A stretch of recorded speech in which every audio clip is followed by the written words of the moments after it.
नागालैंड में एक बार फिर से बीजेपी की गठबंधन वाली सरकार बनी है। इस बीजेपी गठबंधन वाली सरकार को जदयू इकाई के तरफ से बिना शर्त समर्थन दिया गया है। इसको लेकर नागालैंड जदयू प्रदेश अध्यक्ष ने लेटर लिखकर अपना समर्थन दिया है। इसके बाद अब इसको लेकर जदयू नेतृत्व की तरफ से बड़ी कार्रवाई हो गई है।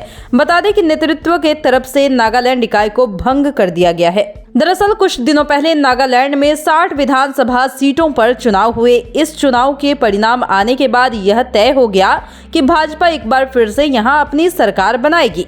वहीं सबसे बड़ी बात यह रही कि इस चुनाव में जदयू ने महज एक सीट पर जीत हासिल की और जीते हुए विधायक ने बिना कोई शर्त भाजपा को अपना समर्थन देने का ऐलान कर दिया। इतना ही नहीं, पार्टी के प्रदेश अध्यक्ष के तरफ से लेटर लिखकर बिना कोई शर्त के भाजपा को समर्थन देने की बात कही गई, जिसके बाद अब केंद्रीय नेतृत्व की सहमति के बिना भाजपा को समर्थन दिए जाने पर पार्टी ने नागालैंड इकाई को भंग कर दिया है। इसको लेकर 2 लेटर भी जारी किए गए हैं। नागालैंड प्रभारी और जदयू के महासचिव अफाक अहमद खान ने एक लेटर जारी किया, जिसमें कहा गया कि जदयू का केंद्रीय नेतृत्व नागालैंड स्टेट प्रेसिडेंट की ओर से बिना शर्त समर्थन का लेटर नागालैंड मुख्यमंत्री नेफ्यू रियो को दिए जाने को अनुशासनहीनता मानता है।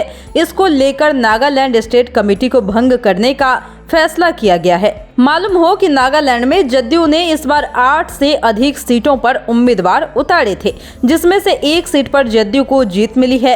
नागालैंड में सभी दलों ने सरकार का समर्थन किया है। अब यहां विपक्ष में एक भी दल शामिल नहीं है। आपको बताते चलें कि इस चुनाव से पहले जदयू को उम्मीद थी कि नागालैंड में पार्टी को 6% वोट प्राप्त हो जाएगा, जिससे कि राज्य स्तरीय पार्टी का दर्जा मिल सकता है। लेकिन चुनाव से पहले चिराग पासवान ने बड़ा झटका दे दिया था और रिजल्ट के बाद पार्टी को उम्मीद के अनुरूप सफलता नहीं मिल पाई और अब एकमात्र जीते विधायक ने बिना नीतीश कुमार के सहमति के बीजेपी गठबंधन वाली सरकार को समर्थन देकर बड़ा झटका दे दिया, जिसके बाद अब जदयू नेतृत्व ने प्रदेश नेतृत्व के फैसले को गंभीरता से लेते हुए कार्रवाई की है। दीक्षांत एडुटेक लाया है दीक्षांत डिजिटल क्लास। दीक्षांत डिजिटल क्लास का उपयोग कर छात्र बना सकते हैं पढ़ाई को बेहद आसान और मजेदार। दीक्षांत डिजिटल क्लास को स्कूल में बैठकर देखना है तो पेन ड्राइव और स्मार्ट टीवी बनेगा सही माध्यम। चलिए अब ये भी जानते हैं कि दीक्षांत डिजिटल क्लास का फी स्ट्रक्चर क्या होगा।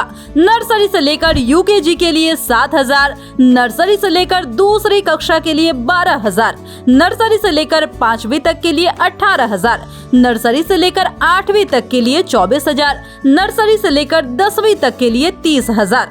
अगर आपको डेमो करना है तो उसके लिए आप दीक्षांत डिजिटल क्लास के YouTube चैनल को विजिट कर सकते हैं।